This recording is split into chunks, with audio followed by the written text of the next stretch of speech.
Bonjour à toutes et à tous et bienvenue dans Parcours Mathématiques, le podcast qui donne la parole aux personnes travaillant dans les mathématiques.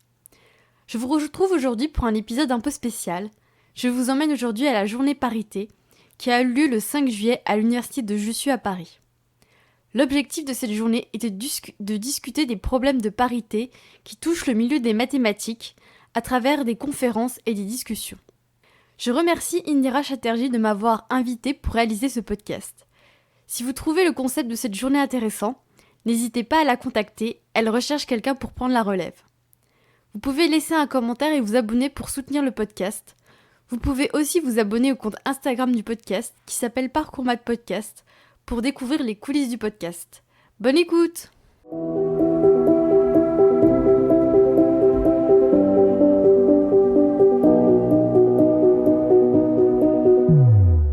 Pour commencer, je vais demander à Indira Chatterjee, l'organisatrice de cette journée, de nous en expliquer quel en était son but.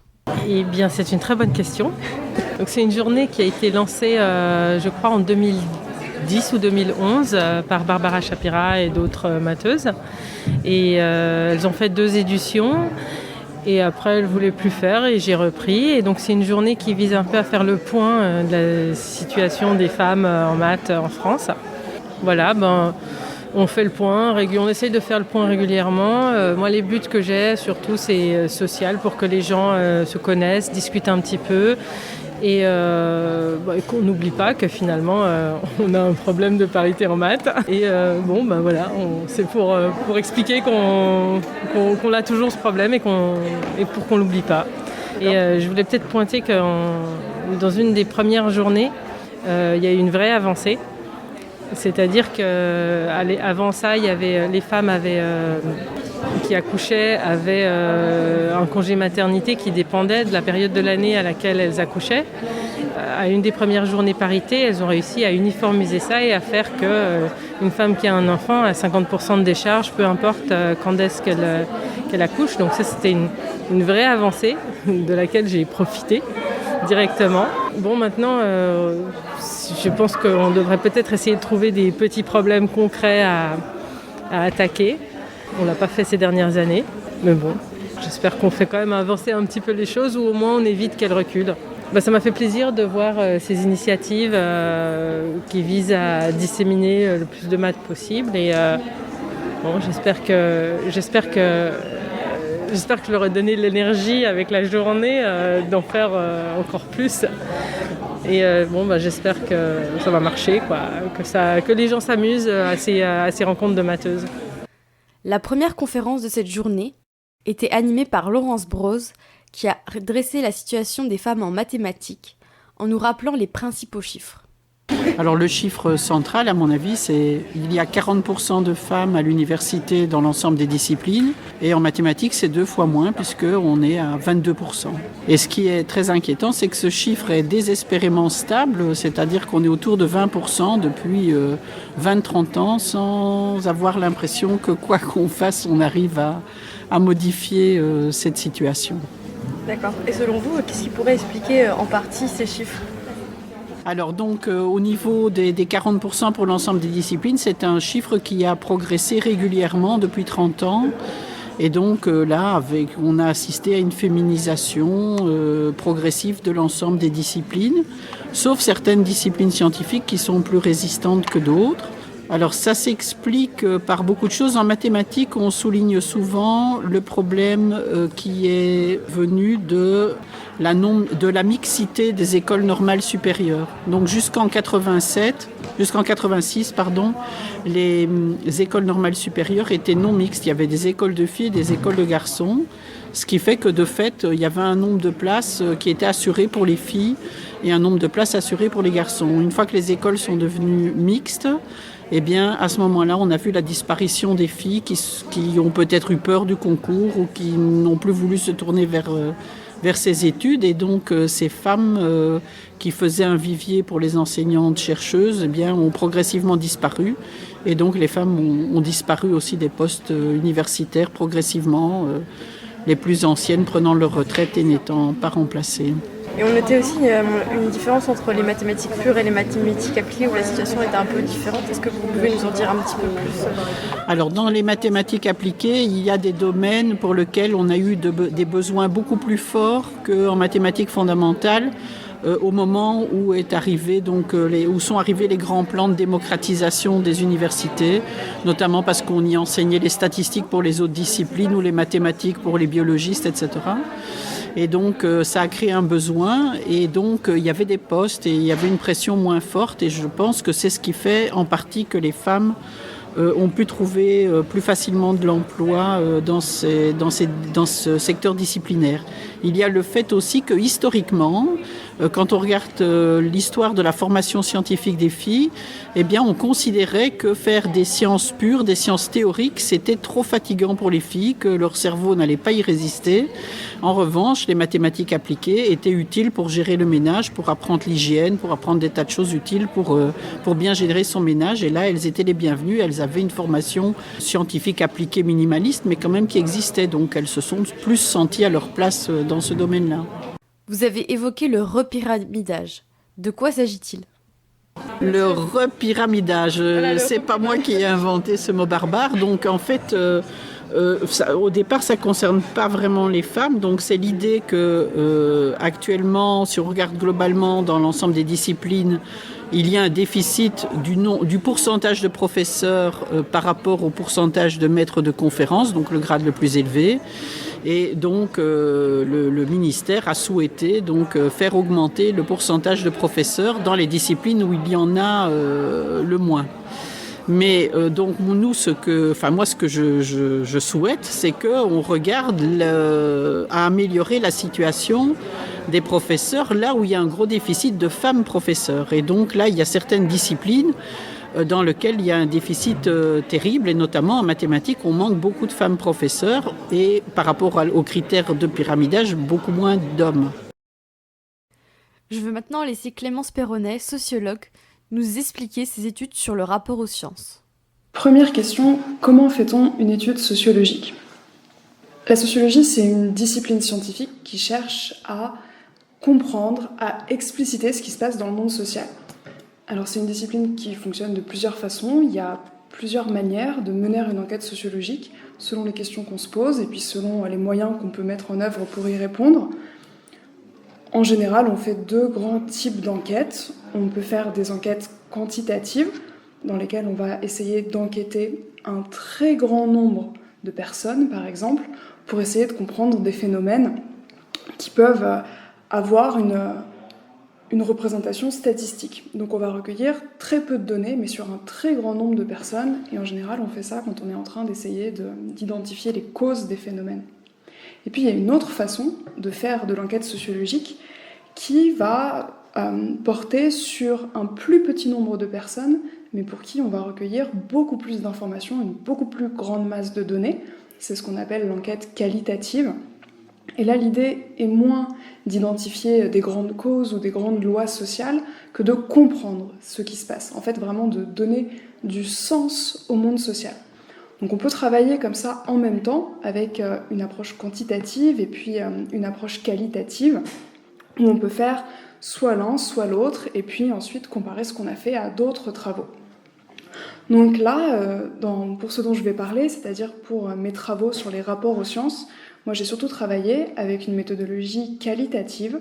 Donc j'ai beaucoup été sur le terrain, discuté, interviewé et observé un petit nombre de personnes, des dizaines de personnes, et puis j'ai essayé de recueillir énormément d'informations, de données à leur sujet pour comprendre ce qui se passait, comprendre le sens que les sciences avaient pour ces personnes et puis comment elles construisaient leur parcours par rapport à la physique, aux mathématiques, à l'informatique.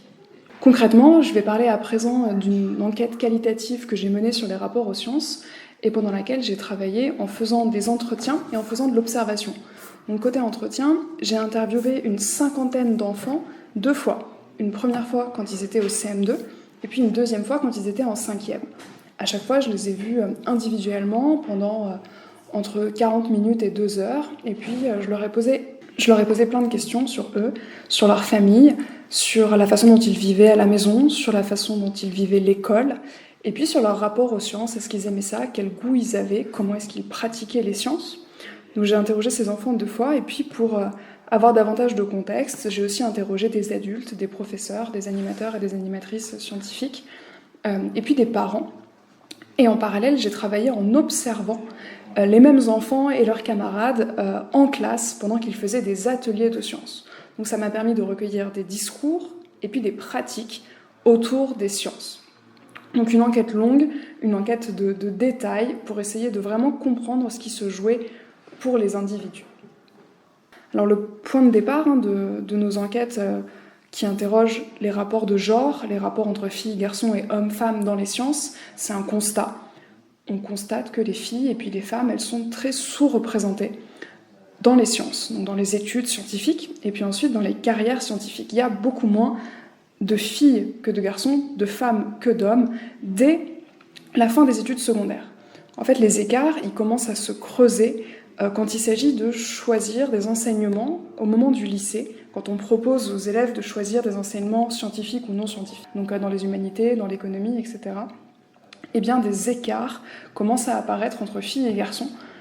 Dès qu'il s'agit de faire un choix, les filles choisissent un peu moins que les garçons d'aller vers les enseignements scientifiques. Et puis après, il y a un phénomène social qu'on décrit par une image qui est celle du tuyau percé, qui est que plus on avance dans les études et les formations scientifiques, et ben moins il y a de filles. Donc elles sont encore à peu près à moitié-moitié en maths, en physique au lycée, ou du moins elles l'étaient jusqu'en 2019. Et puis, plus on avance dans les études, donc plus on va à l'université ou dans les grandes écoles, moins on a de femmes. L'enjeu des études de genre, pour ce qui est des rapports aux sciences, c'est donc de rendre compte, d'expliquer, de donner du sens à cette sous-représentation des filles et des femmes qu'on constate dans les disciplines scientifiques. Donc l'objectif pour la sociologie, c'est de vraiment renoncer à toutes les explications qui naturalisent les rapports aux sciences. En fait, toutes ces explications qui nous disent que c'est inné, que le rapport qu'on a aux maths ou qu'on a aux disciplines scientifiques, il serait donné dès le départ, qu'il y aurait quelque chose dans nos cerveaux, dans nos gènes, qui serait en nous et qui déterminerait l'intérêt qu'on a pour les sciences et puis nos compétences. Donc tout l'enjeu, c'est de dire, non, la bosse des maths, ça n'existe pas. Il n'y a pas de goût, il n'y a pas de compétences innées pour les maths ou pour les sciences. En fait, tous ces rapports qu'on a aux sciences, est-ce qu'on aime ça ou pas, est-ce qu'on est bon dedans ou pas, c'est des choses qu'on apprend petit à petit, et on peut les apprendre extrêmement jeunes, on peut les apprendre dans notre toute petite enfance, mais on les apprend néanmoins. On apprend à aimer ou pas aimer ça, et on apprend des savoir-faire, des savoir-être, qui vont petit à petit nous faire remarquer, nous faire identifier comme une personne compétente ou au contraire comme une personne qui ne sait pas s'y prendre, qui ne sait pas faire, qui n'a pas cette petite chose, cette petite qu'on va appeler par exemple logique, cette logique mathématique ou cette façon de faire qui va être identifiée comme la bonne façon de faire. Qu'est-ce que le genre vient faire là-dedans ? Si on refuse qu'il y a une explication innée, si on refuse les explications qui nous disent que les filles n'ont pas un cerveau qui est fait pour se repérer dans l'espace, etc., et on peut les refuser de façon très fondée, puisqu'on a de multiples enquêtes qui nous montrent et qui démontrent encore et encore qu'il n'y a pas d'explication innée, qu'il n'y a pas d'explication naturelle à tout ça, et on va chercher une explication sociale pour comprendre pourquoi est-ce qu'on associe à ce point les sciences au masculin et pourquoi c'est si difficile pour des jeunes filles de se projeter dans les disciplines scientifiques. Et c'est là qu'intervient la notion de culture scientifique. Alors il y a une définition assez précise pour moi de ce que j'appelle la culture scientifique. En fait, j'appelle la culture scientifique toutes les occasions qu'on a de fréquenter les sciences en dehors de l'école. C'est l'idée de se dire que les sciences, c'est pas seulement scolaire ou ensuite dans les études ou ensuite dans le travail. En fait, les sciences, c'est aussi à des thématiques, à des disciplines, des sujets qu'on va croiser tout au long de notre vie dans tout un panel de pratiques et beaucoup de pratiques de loisirs en fait. Par exemple, il y a tout ce qui relève de l'audiovisuel, toutes les façons dont on va consommer des sciences à la télé, par la radio, par Internet.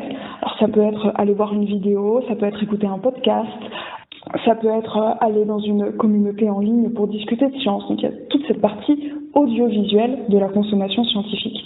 Il y a bien sûr tout ce qu'on peut lire, toute la lecture, alors lecture papier dans des magazines, dans des livres, lecture sur le web, sur des blogs, toutes ces entrées par des textes de vulgarisation ou des textes scientifiques dans des revues scientifiques. Donc l'audiovisuel, la lecture, aussi tout ce qui relève des sorties.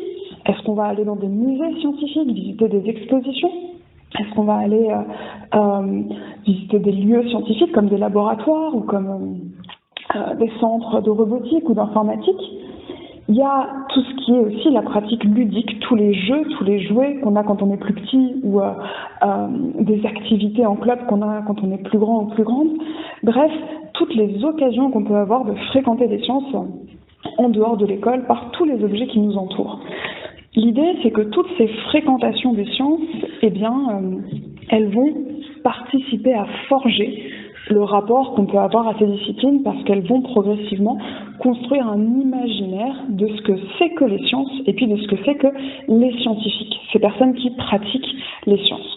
Donc c'est très intéressant de se demander comment, dans le monde social, on a ou on n'a pas des liens avec toute cette culture scientifique pour comprendre comment filles et garçons vont construire des rapports différenciés aux sciences. Alors quelque chose qu'on constate quand on compare et des enquêtes internationales, il y a notamment une grosse enquête anglaise sur les rapports aux sciences et des enquêtes françaises comme la mienne, c'est qu'au final, il se joue quelque chose de très important entre la fin de l'école primaire et le début du collège quant au goût, à l'intérêt, à la curiosité pour les sciences. Ce qu'on constate, c'est que à l'école primaire, jusqu'à la fin de l'école primaire à peu près, filles et garçons ont des intérêts, manifestent des intérêts assez similaires pour les disciplines scientifiques. Autrement dit, les filles, elles sont pas moins intéressées, elles aiment pas moins les sciences que les garçons quand elles sont jeunes. Par contre, il y a un décrochage. Il y a un moment dans leur histoire scolaire et personnelle qui se situe, pour le cas français, à peu près au milieu du collège, où le goût, l'intérêt, la projection dans les sciences, tout ça décroche chez les filles. Et donc à 15 ans, après au moment de la troisième, on va avoir bel et bien des filles qui disent que ça les intéresse moins, le domaine scientifique, qu'elles ont moins envie d'y travailler, que finalement elles sont moins curieuses. Mais voilà, c'est pas un état de fait. Les filles ne sont pas nées moins curieuses ou moins passionnées par les sciences, elles le sont devenues et on situe la bascule finalement à la fin de l'école primaire au moment du collège.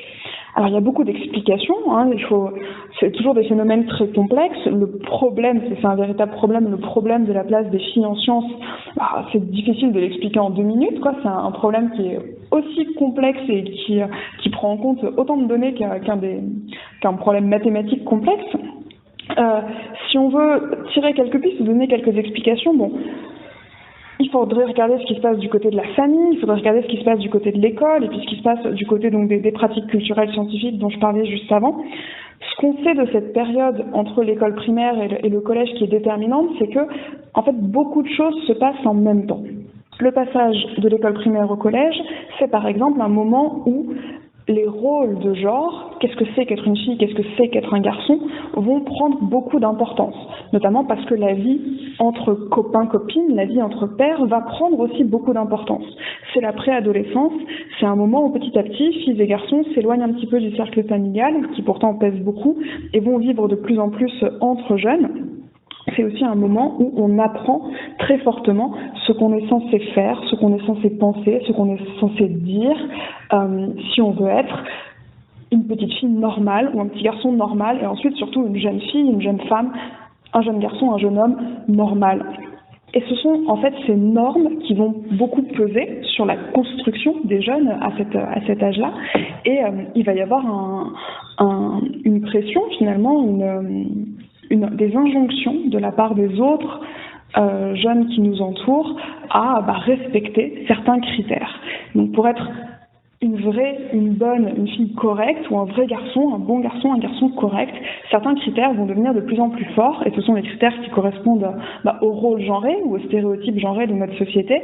Par exemple, pour les jeunes filles, il va être très important de respecter certains critères de beauté, être belle, être une jolie jeune fille, bien habillée, ça va devenir très important. À l'inverse, pour être un garçon, s'affirmer, montrer des signes de force, de caractère, de meneur, ça va être une autre norme à laquelle il va aussi devenir de plus important de se plier. Donc on est à cet âge-là, à un âge où le respect de ces normes de genre va être très fort. À côté de ça, il se passe des choses du point de vue des sciences. C'est-à-dire qu'entre l'école primaire et le collège, les sciences, les disciplines scientifiques telles qu'on les apprend à l'école, elles changent, elles aussi. Les enjeux changent. On passe d'une classe de primaire avec un seul enseignant ou une seule enseignante à des disciplines qui sont enseignées par plusieurs professeurs et qui prennent des poids différents. On commence à séparer les différentes matières scientifiques clairement. Les maths, c'est pas la même chose que la physique, c'est pas la même chose que les sciences de la vie et de la terre. Il y a des nouvelles disciplines qui sont introduites en 5e. Donc, on apprend petit à petit qu'il y a plusieurs disciplines scientifiques qui ont chacune leur coloration, mais surtout ce qui se produit, c'est que à l'école, la définition des sciences et ce qui est attendu des élèves en sciences va aussi changer à ce moment-là. Et on va en fait avoir un rapport bien plus intense. Souvent à l'école primaire, les élèves font assez peu finalement de disciplines scientifiques par rapport même à ce qui est attendu dans les programmes. Au collège, ils en font davantage, ils découvrent davantage ces disciplines et ces disciplines se mettent à peser davantage. Et donc, d'un côté, les normes de genre pèsent davantage, de l'autre côté, les représentations des sciences pèsent davantage.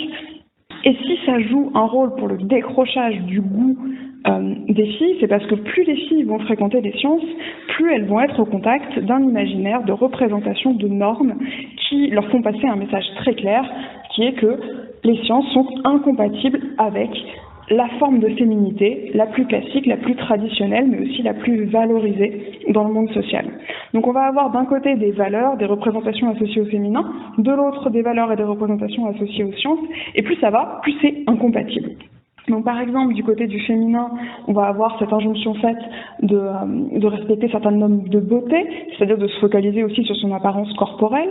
On va aussi avoir des normes comme celle de l'oblativité, du don de soi. Pour être une bonne jeune femme, il faut se préoccuper des autres, il faut se tourner vers les autres, il faut s'occuper des autres, il faut aussi se faire discrète, ne pas trop s'affirmer. Alors on a aussi des normes beaucoup moins agréables pour les jeunes filles, des stéréotypes, des idées qui sont celles que les femmes ne sont pas nécessairement capables autant que les garçons de penser, de réfléchir. Le modèle de l'intelligence va être masculin plutôt que féminin. Et donc ça nous amène à ce qui se passe du côté des sciences où plus les jeunes filles fréquentent les sciences et plus on leur montre des modèles de sciences qui sont l'opposé. C'est-à-dire des sciences dans lesquelles on travaille seul, on découvre seul, on réussit seul, mais dans lesquelles s'applique aussi ce qu'on décrit comme une logique et une rationalité, mais qui sont décrites comme des qualités froides finalement, de raisonnement logique, abstrait du monde, en dehors du monde. Ça, c'est quelque chose qui s'apprend à l'école, mais qui s'apprend aussi dans la culture scientifique, et quelque chose qui est frappant, un résultat d'enquête frappant, de l'enquête que j'ai menée auprès des jeunes filles et des jeunes garçons, c'est de voir que à l'école primaire, les filles qui s'intéressent aux sciences vont beaucoup consommer de sciences via des jeux, via des jouets, via des magazines comme Sciences et Vie Junior, via des émissions comme C'est pas sorcier ou Il était une fois la vie. Elles s'intéressent aux sciences, elles aiment ça, donc elles vont chercher des contenus scientifiques. Mais dans tous ces contenus scientifiques, elles vont voir une image des sciences qui petit à petit les convainc qu'elles sont incompatibles avec la féminité et avec ce qui est censé être une jeune fille. Donc ça va être des pages et des pages de Sciences et Vie Junior et des couvertures de Sciences et Vie Junior qui mettent en scène des hommes et très rarement, presque jamais des femmes, et encore moins des femmes scientifiques. Ça va être des dessins animés, des jeux ou des jouets dans lesquels les scientifiques ce sont systématiquement non seulement des hommes mais aussi des hommes âgés et encore des hommes seuls qui n'ont pas de famille et puis qui sont dans ce stéréotype du scientifique fou, c'est-à-dire quelqu'un qui est isolé, qui ne se préoccupe pas des conséquences de son travail sur les autres, etc. Donc plus les jeunes filles vont fréquenter la culture scientifique, moins elles vont y trouver de supports d'identification, de personnages, d'images auxquels se rattacher et qui pourraient leur montrer que oui, il est possible à la fois d'être ce qu'on leur dit qu'est une fille et ce qu'on leur dit qu'est un scientifique. Ici, j'en arrive à la question de la catégorisation sociale aussi pour ce qui est de la culture scientifique. Alors, la catégorie sociale, c'est-à-dire le positionnement dans l'espace social.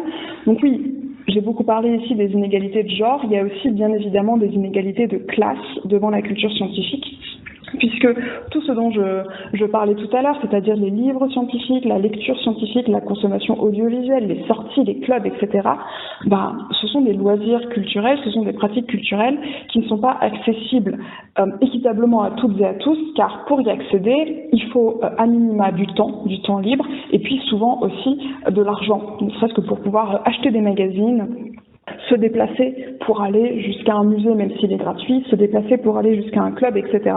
Donc il y a un besoin de ressources en temps, ressources économiques pour accéder à cette culture scientifique. Et c'est quelque chose qui n'est pas, bien sûr, équitablement réparti dans la société. Et donc, il y a une grande partie de la population qui n'a tout simplement pas accès à toutes ces pratiques culturelles, à tous ces loisirs. Donc, toute une partie de la population qui n'a finalement pas le luxe de développer les pratiques culturelles scientifiques pour fréquenter les sciences en dehors de l'école. Donc, il y a une inégalité de volume, on peut dire, de consommation de culture scientifique. Et puis, il y a aussi cette inégalité dans ce qu'on y trouve. J'évoquais tout à l'heure le fait que les jeunes filles ne vont pas du tout trouver dans la culture scientifique des supports d'identification, des personnes qui leur ressemblent et qui leur montrent que des femmes et des filles comme elles peuvent être des scientifiques. Mais les personnes qui sont issues des classes populaires, mais aussi les personnes qui sont issues des minorités ethno-raciales, ne vont pas non plus trouver de personnes qui leur ressemblent dans les représentations des scientifiques que leur montrent massivement les objets et les contenus culturels liés aux sciences. Donc les scientifiques, dans la majorité des produits culturels scientifiques, non seulement ce sont des hommes, comme on le disait tout à l'heure, mais en plus ce sont des hommes qui sont issus des élites, qui souvent n'ont absolument aucun problème d'argent, qui sont des hommes riches, qui sont des hommes blancs dans le contexte occidental, et qui sont des génies, des surhommes, des savants absolument exceptionnels.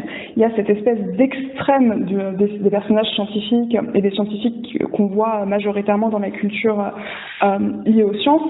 C'est soit un extrême de la folie, soit un extrême du génie. Dans les deux cas, ce sont des personnages absolument exceptionnels dans ce qu'ils sont. Et ça, cette image d'extrême génial ou fou, et puis cette image aussi très élitiste des sciences, ça permet pas du tout l'identification, le rapprochement, la reconnaissance de soi des jeunes qui sont issus des classes populaires ou qui sont issus des minorités, qu'ils soient filles ou qu'ils soient garçons. Donc on peut reprendre l'exemple que je mentionnais tout à l'heure de Science et Vie Junior. Donc Science et Vie Junior, qui est un des magazines jeunesse scientifiques les plus proéminents, les plus présents pour les jeunes et pour les enfants. Non seulement il n'y a pas de femmes, mais il n'y a pas non plus finalement de personnes, de scientifiques issus des minorités, de scientifiques issus des milieux modestes, etc. Ce sont vraiment des personnages minoritaires dans ces produits-là. Et ça, on l'a établi grâce à des études de corpus, c'est-à-dire des études systématiques dans lesquelles on prend des objets culturels scientifiques, on prend toute la collection des Sciences et Vie, on prend des heures et des heures de C'est pas sorcier, on prend les films hollywoodiens qui mettent en scène des personnages scientifiques, et puis on fait des études sociologiques de corpus, on compte les femmes, on compte les personnes de couleur, on prête attention aux histoires des scientifiques, on se demande s'ils ont des familles, on se demande s'ils viennent de familles riches, etc. Et c'est là qu'on peut établir la coloration de ces corpus, et donc quelques grandes règles, une règle de minoration des femmes, les femmes sont très peu présentes, une règle d'invisibilisation des femmes scientifiques, mais aussi, donc, comme je le disais, des personnes de couleur ou des personnes issues de milieux modestes. Et puis aussi, on peut établir à quel point ces contenus culturels scientifiques, ils sont pleins de stéréotypes très négatifs, et sur les femmes, qui vont être présentées comme des idiotes ou comme des objets sexuels, et sur les minorités, donc c'est des occasions d'avoir des stéréotypes racistes sur les personnes de couleur, par exemple, dans les supports de la culture scientifique. Voilà, donc et le genre et la catégorie sociale jouent un rôle, non seulement dans l'accès à tous ces objets culturels scientifiques, mais aussi dans les possibilités de reconnaître que des personnes comme nous peuvent être des scientifiques. Pourquoi est-ce que c'est important? Et c'est la dernière question. En quoi est-ce que la culture scientifique, elle joue un rôle pour l'égalité en sciences? Alors, il y a tout ce qu'on vient de dire sur les possibilités de s'identifier. Donc, il y a vraiment quelque chose qui est de l'ordre du symbole, de la représentation. Est-ce qu'on va pouvoir se projeter? Est-ce qu'on va pouvoir se dire que ce qu'on apprend de ce que sont les sciences et les scientifiques, c'est compatible avec ce qu'on pense qu'on est, ou avec ce qu'on nous dit qu'on doit être, ou ce qu'on nous a toujours dit qu'on était? Par exemple, pour les jeunes issus des classes populaires qui fréquentent des établissements d'éducation prioritaire, c'est très difficile d'avoir une identification avec l'intelligence et le génie, parce que pendant toute leur scolarité, on leur a dit qu'ils étaient dans des mauvais établissements, dans lesquels la majorité des élèves n'étaient pas du tout très intelligents, mais au contraire avaient des difficultés. Et donc à la fin de leur scolarité, ce qu'ils nous disent d'eux-mêmes et de leurs camarades, c'est pas qu'ils sont très intelligents, c'est pas qu'ils sont des génies, au contraire, c'est qu'ils ont des difficultés, voire même qu'ils sont complètement bêtes. Mais ça veut pas dire qu'ils le sont vraiment, mais en tout cas, à l'issue de leurs études, ils ont intégré qu'ils l'étaient. Et à côté de ça, donc, eux intègrent qu'ils sont peu intelligents, voire même bêtes. Et à côté de ça, ils ont aussi très bien intégré que les scientifiques étaient des génies. Donc on voit bien comment ils ne peuvent pas faire le lien entre les deux. Donc il y a ces enjeux des représentations, mais il y a aussi des enjeux peut-être un peu plus concrets et un peu plus pratiques du rôle que joue la culture scientifique dans les études supérieures en sciences. Ça veut dire que le fait d'avoir des pratiques culturelles scientifiques, le fait d'avoir lu, le fait d'avoir écouté, le fait d'avoir regardé, d'avoir joué, d'avoir été dans des clubs liés aux sciences, ça va avoir un rôle important quand vous allez arriver dans les études supérieures, non seulement pour la sélection, mais aussi pour l'intégration au groupe et le sentiment d'être bel et bien à sa place dans ces études-là.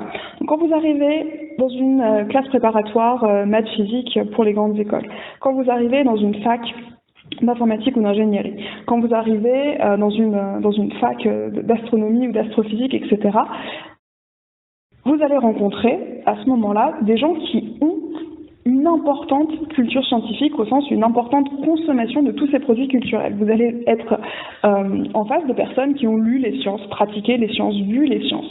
Donc ça veut dire qu'ils ont des connaissances, une culture commune, de références communes, ils ont lu les mêmes livres, ils ont vu les mêmes films, ils connaissent les mêmes personnages importants.